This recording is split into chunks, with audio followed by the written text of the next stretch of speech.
Ce programme vous est présenté en partenariat avec Storia Voce, la première web radio dédiée à l'histoire.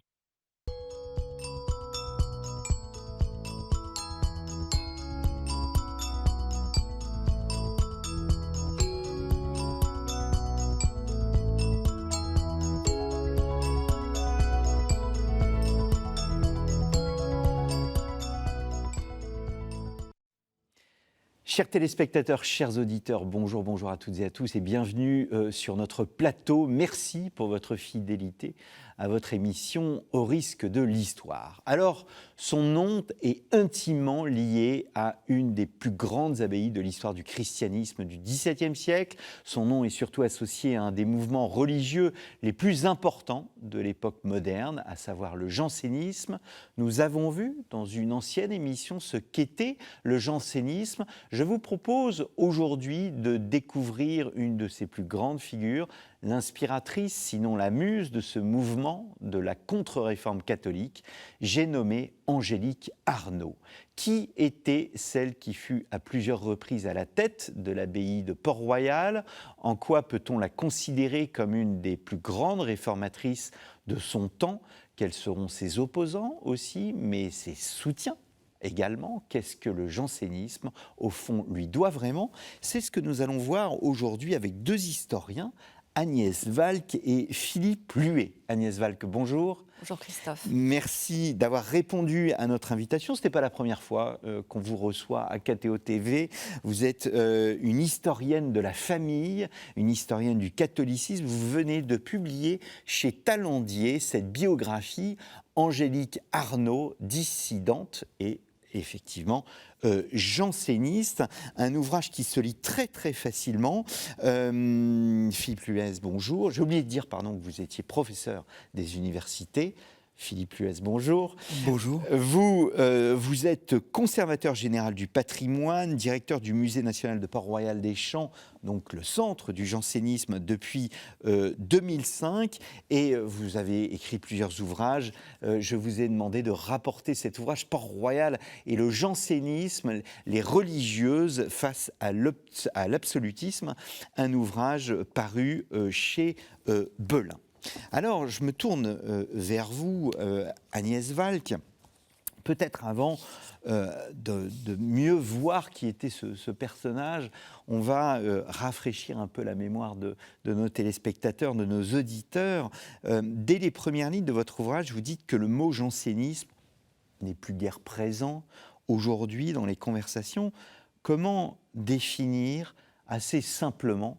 J'ai bien conscience de la difficulté de l'exercice, mais comment définir simplement le jansénisme?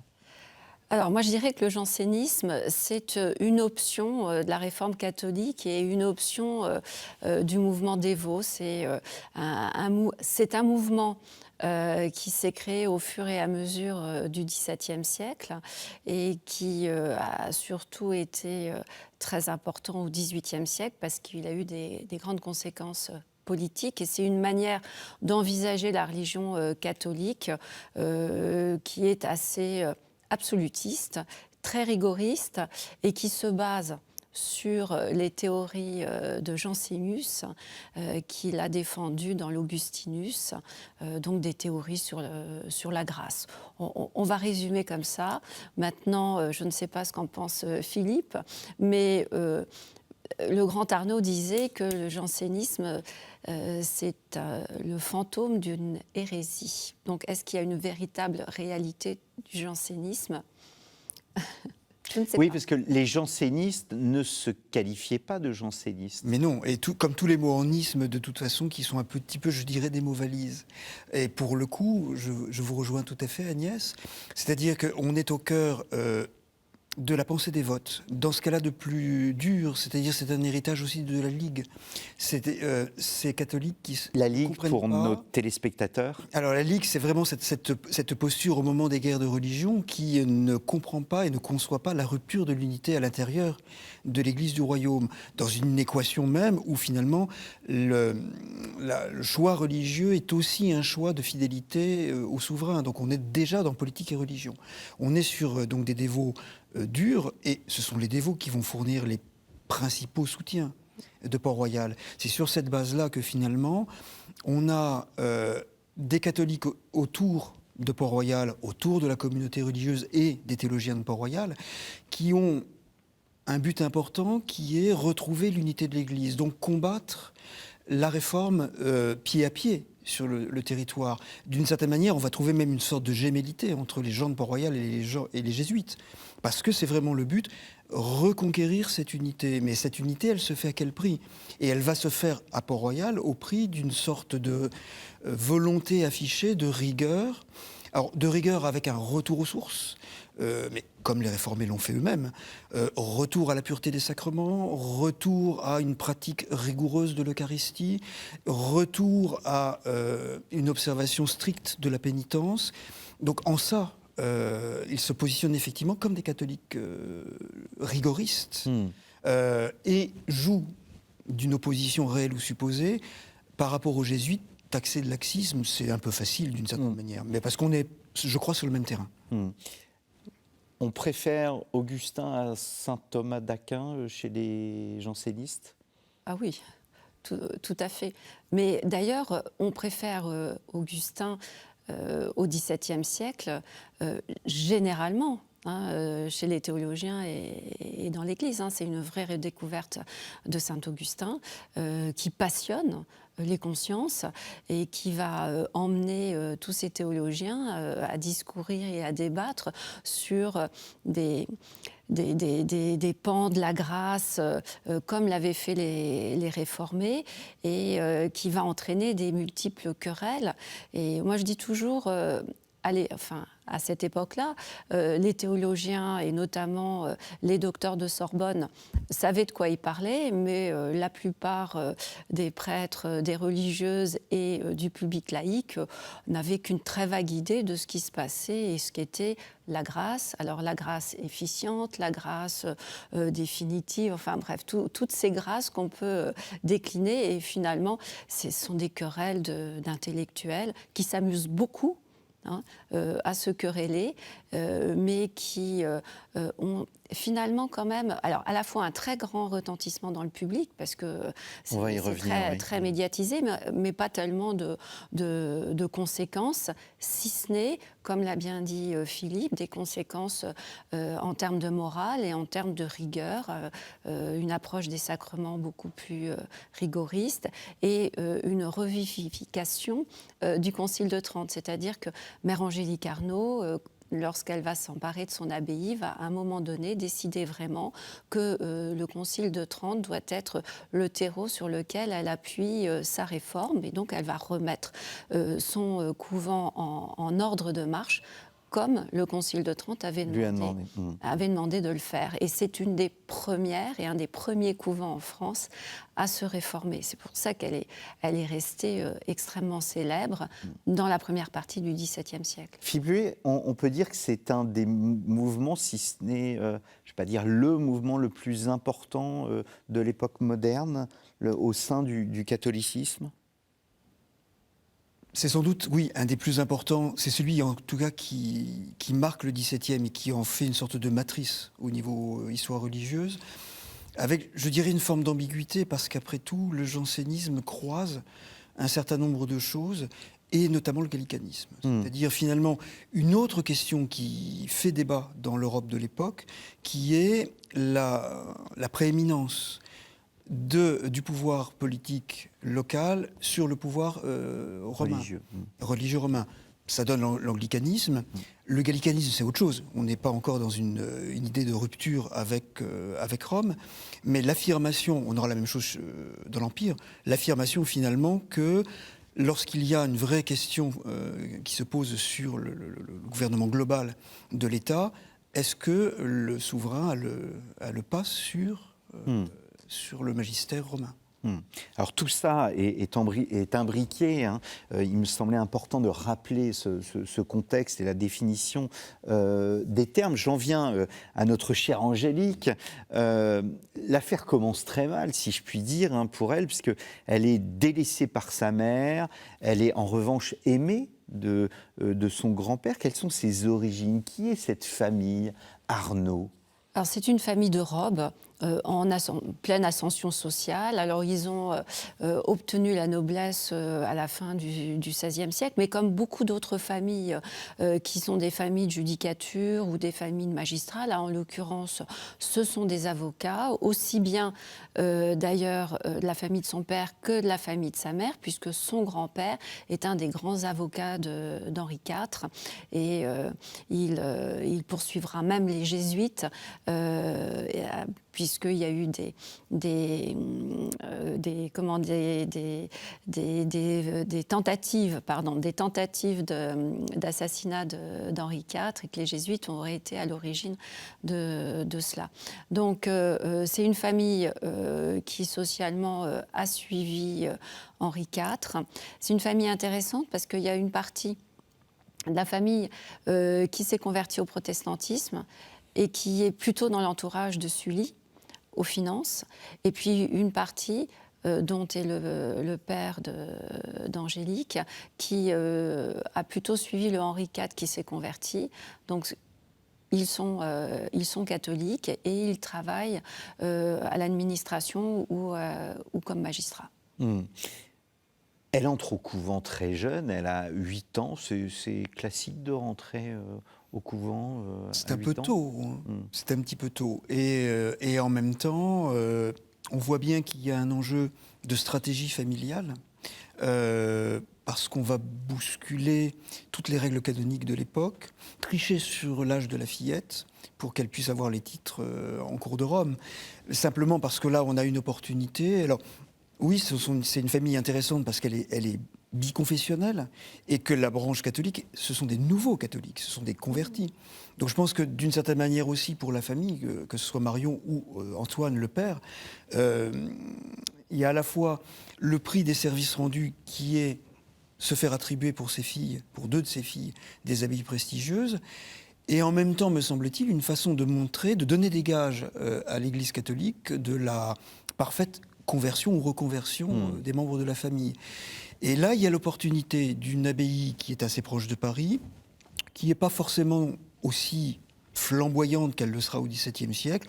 Elle n'est pas forcément très bien gérée, même si au XVIe siècle, après les guerres de religion, on a 2 abbesses qui font un peu le ménage, reconstruisent le temporel, remettent un peu d'ordre dans les affaires, mais enfin, il y a encore du travail. Et en même temps, c'est une abbaye en pleine mutation. Mutation aussi dans le recrutement. Parce qu'il y a très peu de religieuses. Hein. Il y en a très peu, et c'était un recrutement plutôt local, dans ce qu'on sait des religieuses du XVIe siècle, petite noblesse, donc de l'Est du diocèse de Paris, à la limite du diocèse de Chartres. On est vraiment aux confins de l'Île-de-France. Et finalement, Angélique est une des premières filles issues de ces milieux de la robe, et on voit au cours du XVIIe siècle progressivement une augmentation des recrutements dans ces mêmes milieux sociaux. Donc il y a aussi une sorte d'ascension parallèle du recrutement communautaire par rapport aussi à ce milieu qui les protège. Agnès ? Oui, c'est un enjeu de pouvoir, en fait. Son père et son grand-père ont été très habiles d'essayer de lui faire avoir cette abbaye avant l'âge canonique. Et après, il y aura tout un travail de son père pour obtenir des bulles de réassurance quand elle aura le bon âge. Et il y a un gros travail qui est fait auprès du légat pontifical. Bon, ils y arrivent. Ils y arrivent. Voilà. Donc elle est mère abbesse très jeune. Alors évidemment, À 11 ans.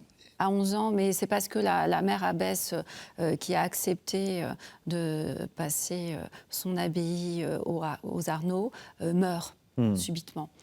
Mais elle est sous tutelle, évidemment. Hein. On ne gouverne pas à 11 ans. Oui. Et alors, précisément, Rome accepte finalement la manœuvre, Oui. parce que, alors, on est sur une logique condamnée par Rome, bien entendu. Le pouvoir politique a la possibilité de nommer les abbesses, ça c'est le Concordat de Bologne. Mais tant qu'à faire, qu'au moins on soit dans les clous. Et simplement, Rome accepte finalement de reconnaître l'entourloupe, parce qu'on se rend compte que la famille Arnaud n'a pas profité. C'est-à-dire qu'il n'y a pas eu enrichissement personnel, on dirait aujourd'hui, de la famille Arnaud en plaçant une de ses filles à Port-Royal. Bien au contraire, la famille a mis beaucoup d'argent, notamment pour remettre en état les bâtiments. Alors, ce qu'il y a d'intéressant, c'est de voir, parce que, enfin, de la voir évoluer. Ce n'est pas, voilà, c'est pas une figure du 19e siècle religieuse tout de suite. Non, elle passe par bien des crises morales. Et on le voit bien, à un moment, il y a un épisode où elle est malade et son père lui fait signer un papier d'engagement sans qu'elle sache véritablement de quoi il s'agit. Et elle comprend que c'est un engagement finalement à vie. Et elle vit cela comme une véritable crise.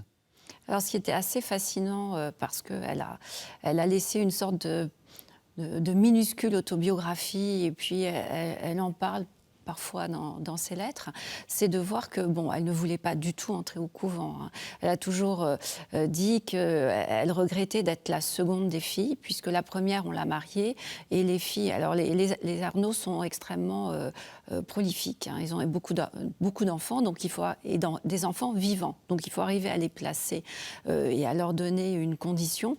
Donc on marie avec des dots importantes les aînés, et puis quand les cadets arrivent, on essaie de trouver des subterfuges pour essayer d'avoir à moins payer. Et donc, une abbaye, ça coûte quand même moins cher qu'un mariage. Voilà.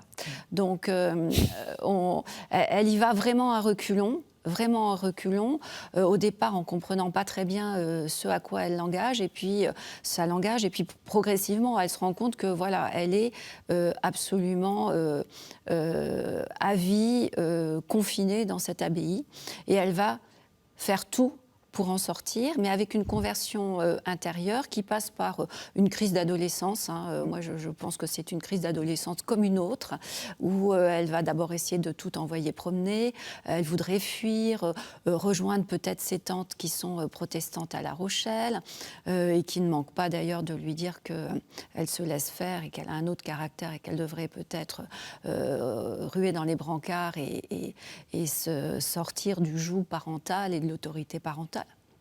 C'est un petit peu difficile à cette époque, hein, parce que c'est pas exactement dans les traditions. Et puis après, donc, elle acquiert dans cette guerre qu'elle mène contre le monde entier, contre sa famille et puis contre elle-même. Elle acquiert ce pouvoir très fort d'essayer de se transformer. Et c'est une transformation intérieure qui lui donne, moi, je pense, le goût de l'absolu. Et donc, elle va chercher toute sa vie quelque chose, le goût oui, de l'absolu. Et elle décide, à un moment donné, moi, je pense, d'être la plus grande abbesse au monde, d'être la personne qui réformera de manière la plus spectaculaire son couvent. Et à partir de là, rien ne l'arrête. Nous sommes en 1608, le 25 mars. Elle est comme touchée par la grâce. Voilà, exactement. Et voilà, c'est la suite il y a un moine prêcheur qui est venu prêcher et elle s'est laissée complètement retourner. Et elle va vraiment, à ce moment-là, prendre son destin en main.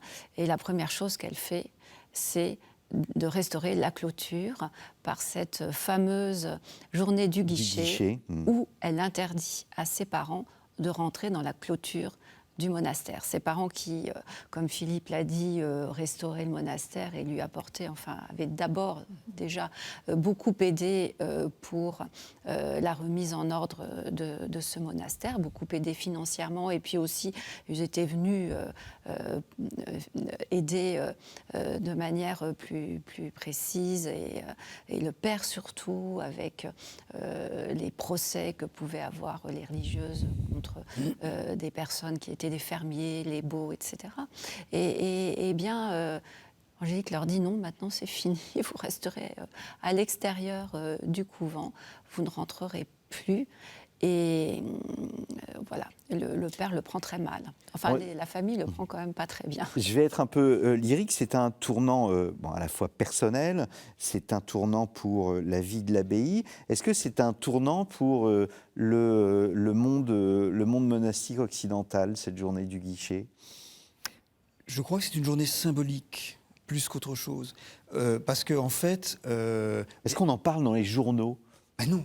D'abord, il n'y a pas de journaux à l'époque, à commencer par là. Mais ce que je crois, c'est que c'est un acte symbolique fort, parce que Là, on est en plein dans Port-Royal. C'est-à-dire déjà qu'on ait un document écrit par l'abbesse qui fasse l'état de ses propres doutes. C'est quelque chose d'assez extraordinaire. Et on est dans plein Port-Royal, parce que Port-Royal, c'est une histoire de conversion. Alors je mets des guillemets énormes. Il ne s'agit pas de conversion, je suis protestant, je deviens catholique, je suis catholique, je deviens protestant. Il s'agit d'une sorte de conversion, je dirais, de catholique mainstream, je ne veux pas dire tiède, à catholique exigeant, je ne veux pas dire rigoriste. Et tous les acteurs de Port-Royal traversent systématiquement des crises qui aboutissent à des conversions et qui aboutissent en fait à une espèce de perfection souhaitée ou fantasmée. Finalement, c'est ce qui arrive évangélique, c'est ce qui arrivera à Pascal. Et on est sur un modèle qui vient des protestants, avec la conversion de Saint Paul. Enfin, là, on est dans une vision 17e extrêmement forte. Et pour Angélique, la conversion qui commence finalement avant la journée du guichet, avec la venue du prédicateur, l'entraîne à adhérer à la partie la plus rigoureuse du mouvement cistercien. Elle est parmi les... je ne trouve plus le mot. Les tenants de la stricte observance de Cîteaux. Mais cette stricte observance à l'époque est minoritaire, et elle l'est encore plus chez les femmes. Et donc, d'une certaine manière, de fermer brutalement la porte du couvent, c'est marquer symboliquement qu'elle veut que le couvent adhère ouvertement, clairement, à la stricte observance. Donc on a, d'une certaine manière, une sorte de mise en scène de la journée du guichet. C'est en ça que c'est un événement capital. Et puis après, parenthèse, à partir du moment où le père gère le temporel, en gros, il est là pour 3 jours. Et après, il a le droit de revenir. Gérer le temporel pour nos téléspectateurs. Ce que décrivait Agnès, c'est-à-dire que les gérer fermiers... les bâtiments... Puis les fermiers ne payent pas leur fermage, donc il faut aller les récupérer. On a des champs qui ont été aliénés parce que dans le coin, on a toutes ces abbayes qui se battent entre elles, entre Saint-Cyr et les autres. Et donc, on ne sait plus à qui sont les terres, il faut les récupérer. Donc, faire des procès, il faut faire un tas de choses. Lui est homme de loi, ça tombe très bien, il est au Parlement, donc les procès, ça le connaît. On a besoin de lui, quoi qu'il arrive, pour la gestion vraiment matérielle de la maison. Mais je crois vraiment que vraiment cette espèce d'idée de dire, maintenant nous sommes dans la stricte observance, c'est une affaire entendue. Et après, on peut revenir à une vie normale. Est-ce que c'est une idéaliste ? Est-ce que... parce que nous n'avons pas évoqué sa formation. Est-ce qu'elle a eu une formation intellectuelle ? Est-ce que dans son projet réformateur, au fond, elle apparaît comme une grande gouvernante avant tout, gouvernante ou intellectuelle, ou les deux ? Alors, moi, ce qui m'apparaît, ce que j'ai compris en tout cas, c'est que c'est une gouvernante, ce n'est pas une intellectuelle. Elle a été très mal élevée. On l'a mise, une solution d'attente, dans un couvent avant qu'elle soit abbesse de Port-Royal, à Maubuisson. Ce couvent est dirigé par la sœur de Gabrielle d'Estrées, la maîtresse d'Henri IV. Et cette religieuse, qui s'appelle Angélique d'Estrées, est connue, paraît-il, pour avoir plusieurs enfants, tous de pères différents. Donc c'est pour dire la qualité morale et la qualité d'observance que ce couvent pouvait avoir. Et donc c'est le modèle qu'elle a eu devant les yeux, petite. Et visiblement, elle lit. Alors elle lit, elle sait lire, elle sait écrire. C'est au contact de son grand-père qu'elle a appris tout ça, très probablement. Mais elle lit des romans, elle lit les romans d'aventure, enfin bon, tout ce qu'on lit à son époque, quand on est une petite fille ou une jeune fille, et pas des choses du tout religieuses. Alors, pour moi, c'est ça. Sa formation, c'est plutôt d'être une maîtresse femme et d'avoir trouvé en elle les ressources pour tout organiser de manière extrêmement rigoureuse, avec aussi quelque chose qui est très frappant chez elle, c'est qu'elle explique toujours qu'elle ne va pas imposer, elle va montrer l'exemple.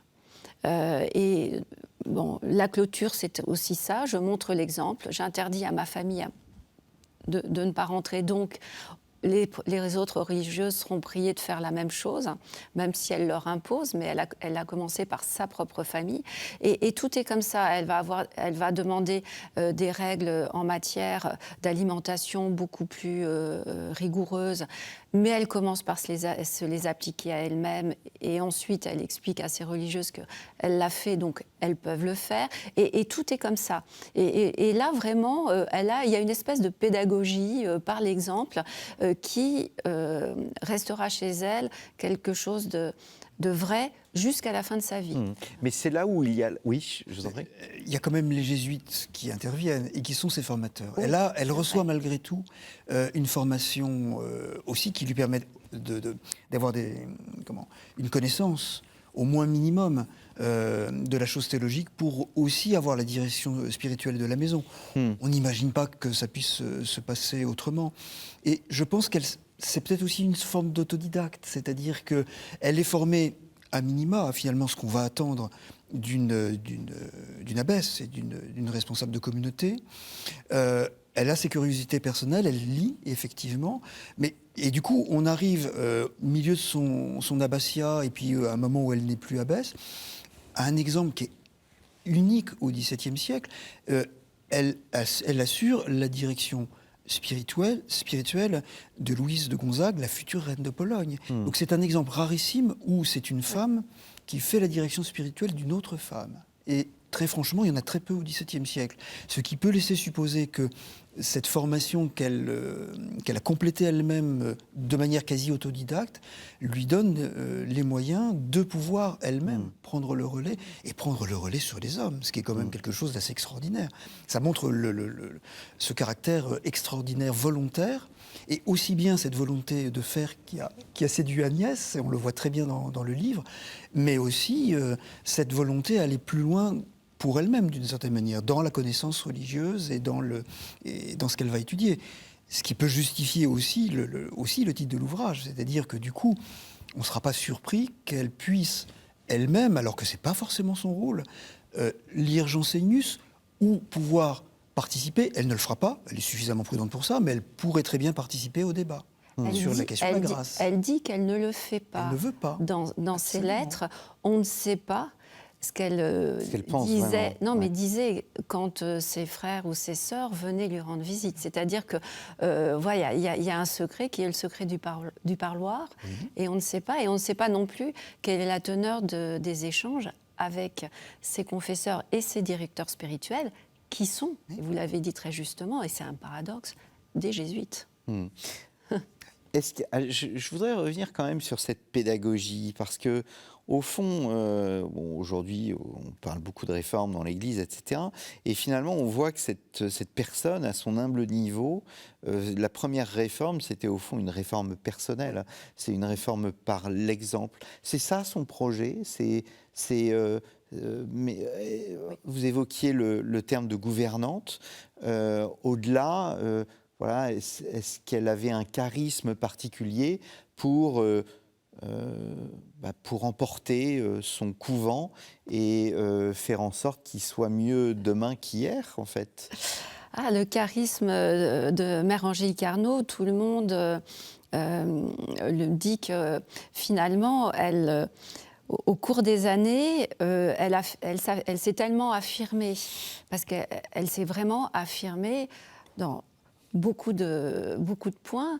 Et je vais prendre par exemple le fait qu'elle sort de la juridiction de Cîteaux. Ça, quand même, c'est proprement prodigieux. Je ne vois pas d'autres termes. Elle arrive quand même à faire sortir Port-Royal de la juridiction de Cîteaux, pour des problèmes d'ailleurs d'observance. Voilà.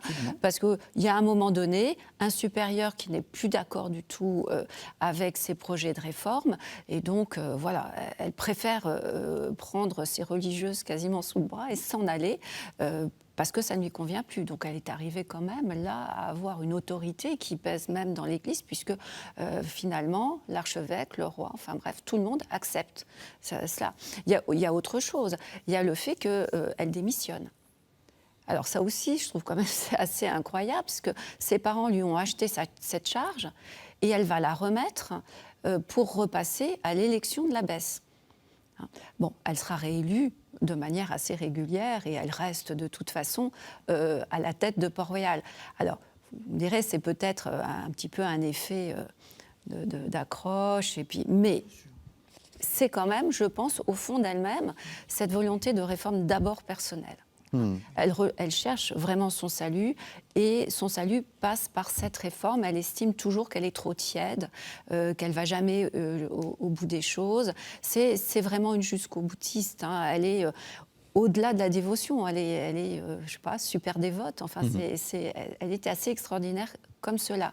Mais elle sait que ce qu'elle peut endurer, les autres ne peuvent ne pas l'endurer. Oui, c'est ce qu'on voit On a plusieurs sources qui, en fait, la dépeignent comme excessive en tout. Excessive sur l'abstinence que même dans la stricte observance, on ne demande pas forcément. Et de la même manière, lorsqu'elle se jette à la tête de tel ou tel confesseur en disant « vous êtes l'homme qui fera mon salut », on la sent systématiquement, je dirais entière, peut-être pas excessive, c'est peut-être dépréciative, mais parfaitement entière. Et les textes le disent. Et quand elle démissionne, on a des sources qui nous disent à la cour, on ne comprend pas comment le caprice de l'abbesse risque de faire perdre à la famille Arnauld une position importante comme protecteur d'un ministère important. Alors, certes, il n'y a pas de journaux, mais il y a quand même, je crois que vous utilisez même le terme de médiatisation. Oui. On parle de Port-Royal et on en parle tellement que tout le monde veut aller à Port-Royal. Oui. Elle est arrivée à créer autour de son couvent une ferveur et d'amener son couvent à être vraiment une sorte de modèle de la réforme, un modèle de dévotion. Donc les familles souhaitent y mettre leurs filles. Et en plus, moi je dis qu'elle a un coup de génie. Elle décide de transporter Port-Royal de la vallée de Chevreuse à Paris.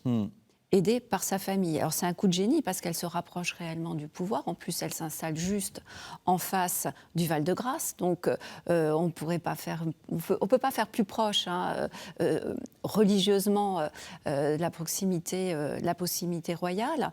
Et cette visibilité que lui donne la proximité avec les autorités à la fois ecclésiastiques et royales va faire que son couvent devient vraiment un endroit donc très attractif, presque mondain, parce qu'il y a des grandes dames qui viennent, etc. Et même quand ça commencera à sentir un peu le soufre, tout le monde s'y précipite encore.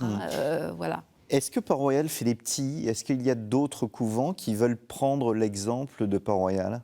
Alors, c'est toute l'ambiguïté, je crois, de la chose. Il y a effectivement un coup de génie parce que l'attirance autour de Port-Royal se construit sur l'exemplarité communautaire, donc ça crée des vocations, mais aussi l'installation dans Paris qui fait que Port-Royal est un couvent à la mode.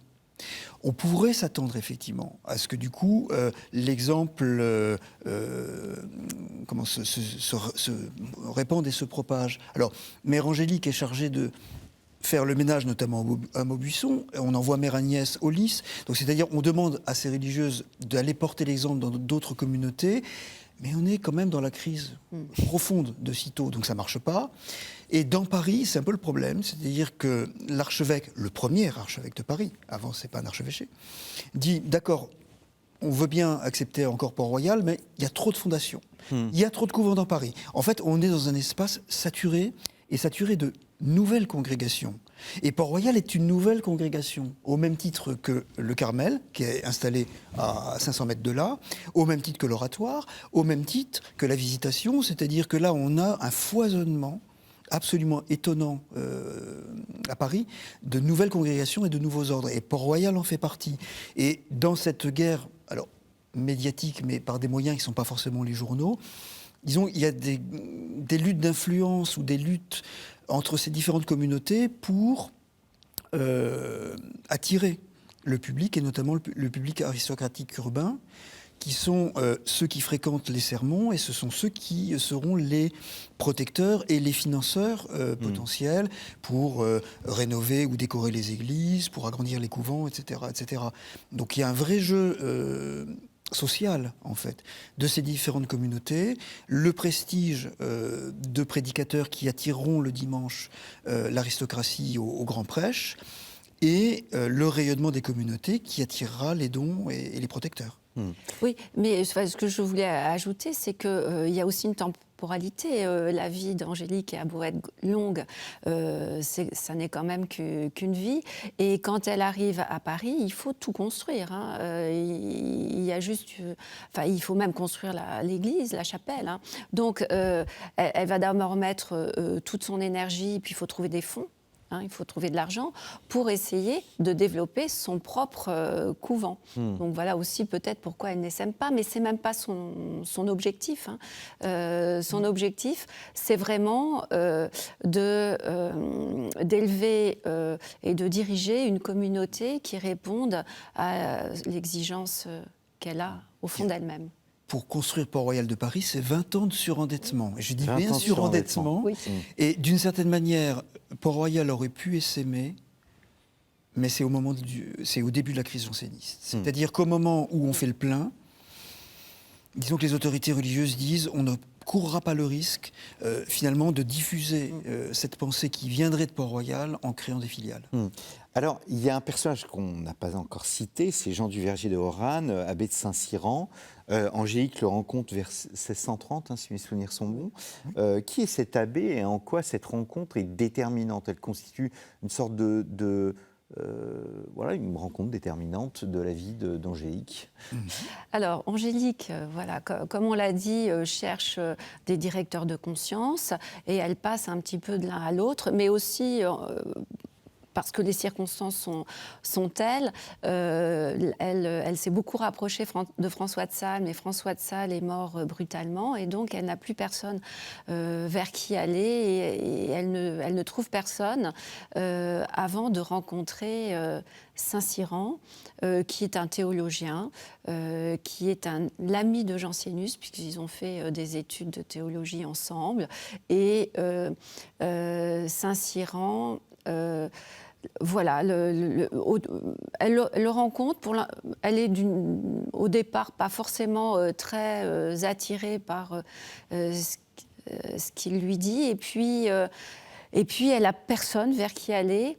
Et le caractère peut-être aussi très entier de Saint-Cyran va finir par la séduire, et elle va essaye de demander à Saint-Cyran de la gouverner, de la conduire, et Saint-Cyran ne veut pas. Donc il y a quelques années où il joue un peu au chat et la souris, et finalement Saint-Cyran accepte de devenir son confesseur, mais c'est presque un peu trop tard, parce que Saint-Cyran est arrêté quelques instants plus tard, quelques moments plus tard. Oui. Saint-Cyran aussi, c'est l'équipe de Richelieu. C'est-à-dire qu'il fait partie d'un personnel autour de Angers, de Poitiers, et c'est ce personnel pictavien qui suit Richelieu dans l'ascension politique. Donc c'est quelqu'un qui est très introduit en cours. C'est un théologien extrêmement brillant, et alors il se partage entre le cloître de Notre-Dame, les Chartreux, et il est très demandé comme confesseur dans l'aristocratie. Il est aussi confesseur des Arnaud. Donc c'est cette espèce de mixte, en fait, d'un personnage très introduit dans le milieu politique, très introduit dans l'aristocratie parisienne, et qui devient le confesseur d'Angélique et de quelques religieuses, au même titre que d'ailleurs dans d'autres couvents, il peut être confesseur. Donc c'est pas non plus... elle prend un peu un confesseur star, si je peux me permettre. Oui, mais elle est vraiment attirée par ce qui brille. Et elle va toujours... quand elle devient amie, vraiment, parce qu'elle est vraiment devenue amie avec François de Sales, mais c'est parce que François de Sales arrive auréolé d'un prestige et déjà d'une renommée pratiquement de sainteté, et elle se précipite sur lui. Et elle fait tout pour qu'il vienne à Port-Royal des Champs. À ce moment-là, elle était au Champ. Et il finit par se décider à le faire. Mais je pense qu'effectivement, elle a dû agacer bien des prélats, parce qu'elle leur tire par la manche et elle les fait venir à Port-Royal. Alors, il nous reste 12 minutes et j'ai encore beaucoup de questions. Vous évoquiez que ça commençait à un moment à sentir le soufre. Rome et les autorités réagissent. C'est ce que les jansénistes appellent le temps des persécutions. Nous sommes à la fin des années 1630. Est-ce qu'elle se sent responsable? Est-ce qu'elle a une forme de culpabilité, ou bien au contraire elle maintient ferme sa position et estime qu'elle est dans son bon droit, et elle reste au fond orthodoxe? Je pense qu'elle ne s'est jamais posé la question de l'hétérodoxie, me semble-t-il. Et d'une certaine manière aussi, la crise janséniste arrive un petit peu comme un coup de tonnerre. Elle sort un peu de nulle part. C'est un peu ce que vous disiez en commençant, en citant Arnaud. Fantôme d'hérésie ou hérésie réelle. Et c'est difficile de savoir qu'est-ce qui effectivement peut poser problème dans une église qui est massivement augustinienne, et qu'est-ce qu'on va mettre en avant comme faiblesse du système théologique de Jansénius pour dire nous avons là en essence la possibilité d'une hérésie ou d'une déviance ou d'une pensée qui n'est pas conforme au magistère romain, notamment sur la question de la grâce, avec un problème, c'est que le Concile de Trente n'a pas tranché la question de la grâce, et que Rome avait pris jusqu'alors une position qui consistait à dire ne parlons pas de la grâce tant que nous n'avons pas pris une position définitive sur ces questions théologiques. Donc mettre en avant des problèmes sur le système de la grâce chez Jansénius Saint-Cyran entraîne aussi dans l'Église une autre question, c'est de dire, bon, si nous on reproche à ces hommes d'avoir une position qui ne nous convient pas, quelle est la nôtre? D'une certaine manière, on a l'impression que la condamnation marche aussi, va en marchant, et que on commence à dire, oui, non, il y a quelque chose qui ne va pas dans la pensée globale de ces deux messieurs, et puis puisque Port-Royal est le porte-étendard de ces deux messieurs, Port-Royal devient le nid de diffusion de cette hérésie réelle ou imaginaire, et là-dessus tout s'enclenche très très très très vite. Mais face à une Angélique qui, je crois que c'est une des positions les plus extraordinaires qu'elle a au moment de sa mort, elle est mourante sur son lit, elle dit, écoutez, signez tout ce que vous voulez et retournons dans le silence de la clôture. C'est-à-dire qu'elle estime que, finalement c'est la position des religieuses après, dans la crise religieuse janséniste, ces questions ne sont point de notre sexe, disent-elles. C'est-à-dire qu'elles estiment qu'après tout, on leur a enseigné ça, elles sont fidèles à leurs confesseurs parce qu'elles leur font confiance et qu'elles ne veulent pas prendre parti.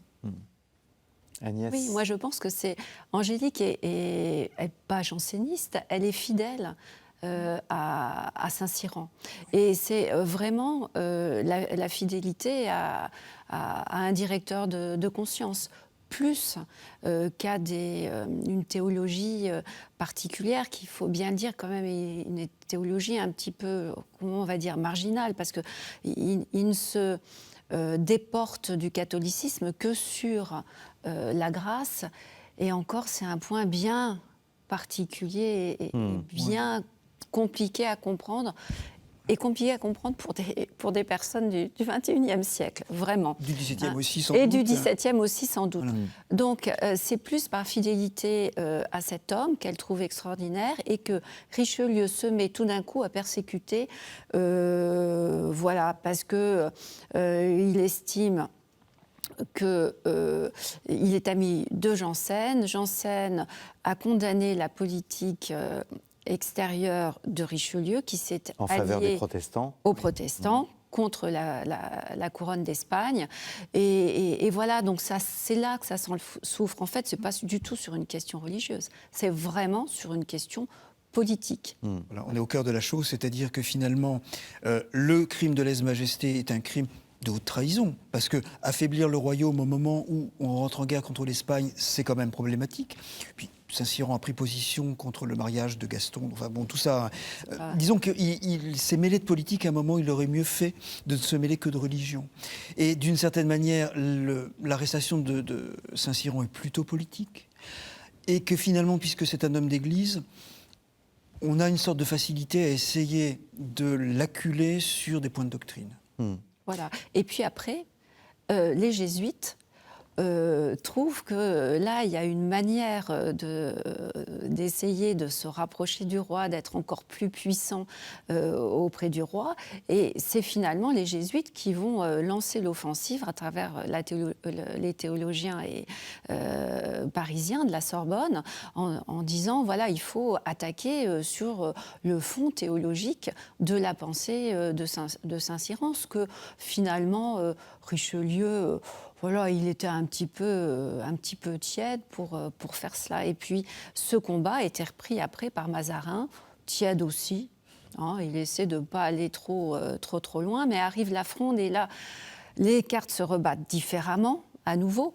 Et donc, voilà, ça fait boule de neige et puis ça fait une histoire de persécution, alors qu'au départ, il n'y avait pas vraiment d'hérétiques, il n'y avait pas de matière et tout le monde était bon catholique.